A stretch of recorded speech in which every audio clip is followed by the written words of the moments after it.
En las últimas semanas me han llegado varios comentarios que pretenden convencerme de que el Corán contiene la verdad histórica objetiva sobre Jesús, utilizando como argumento el Evangelio presuntamente en arameo de Bernabé. Bien, la primera referencia que tenemos de esta obra es del siglo VI de nuestra era. Por lo tanto, ya el arameo mal, porque para entonces ya dominaba el siríaco medio. El arameo antiguo había desaparecido en el siglo III.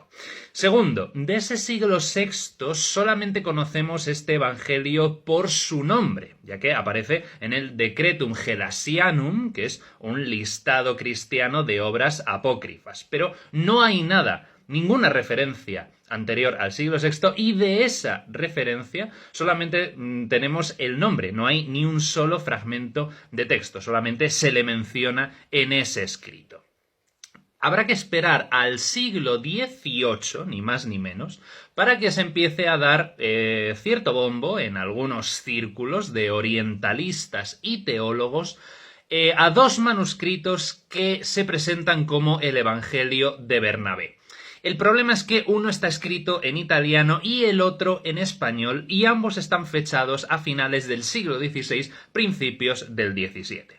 Los especialistas que han estudiado ese evangelio están de acuerdo en que la pluma detrás de ese texto es la de un musulmán conocedor del cristianismo de esos primeros siglos de la Edad Moderna y por lo tanto muy alejado de los tiempos de Bernabé y de esa primera referencia del siglo VI. De hecho, se ha planteado que el escrito evangelio de Bernabé sea un texto, un escrito, una obra de venganza, fruto de un musulmán converso por la fuerza al cristianismo que presenta bajo la forma de un evangelio los contenidos doctrinales del Corán. En el evangelio de Bernabé se presenta que, por ejemplo, Jesús niega rotundamente ser hijo de Dios, sino que es solamente un profeta enviado al mundo, afirma la aplicación de la promesa divina de salvación a la descendencia de Ismael, el Evangelio le es revelado en forma de un libro brillante que desciende sobre su corazón,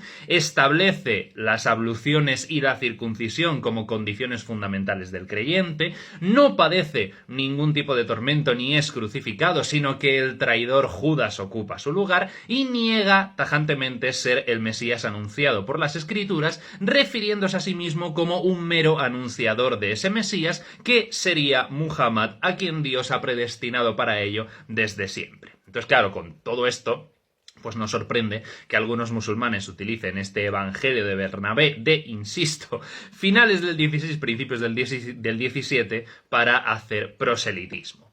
Pero hay numerosos y sustanciales errores en el escrito. Por ejemplo, presenta a Bernabé como uno de los 12 cuando en realidad sabemos que era colaborador de Pablo. Las citas que utiliza de la Biblia hebrea están tomadas directamente de la Vulgata, que era la que más circulaba por la Europa medieval, y no de la Septuaginta ni del texto masorético hebreo. En el capítulo 40 se dice que Adán y Eva comieron una manzana, pero en ningún lugar de la Biblia se menciona qué fruta era la del árbol del conocimiento del bien y del mal. La asociación con la manzana surge en la cristiandad europea a partir de la traducción de la Biblia al latín a finales del siglo IV, ya que la palabra mal se tradujo como malum, ¿no?, en latín, que también significa manzana. En el capítulo 42 dice, y cito, Jesucristo confesó y habló verdad diciendo yo no soy el Mesías. Aquí claramente se demuestra que el autor desconoce que Cristo y Mesías son la misma palabra en griego y en hebreo respectivamente. Así que al llamarle Jesucristo está reconociendo su mesianismo al mismo tiempo que lo niega. Entonces es una prueba de que desconoce la relación entre ambas palabras. Jesucristo es literalmente Jesús el Mesías. Y, por último, aunque hay más, pero estos son los más destacables, en el capítulo 91 habla de los 40 días de ayuno anual en Israel, pero este ayuno no se menciona ni en la Biblia ni en el Talmud, y en cambio sí se corresponde con la tradición cristiana del ayuno de 40 días antes de Pascua, que es una práctica no anterior al concilio de Nicea. En conclusión, el Evangelio de Bernabé es una obra probablemente escrita por un musulmán a finales del siglo XVI, principios del XVII, por razones bien proselitistas, bien vengativas, amparándose en un escrito homónimo del siglo VI. Así, el único interés de este evangelio es, como ha señalado el profesor Bernabé Pons de la Universidad de Alicante, como parte de la literatura de mudéjares y moriscos, pero que nada aporta al estudio del Jesús histórico.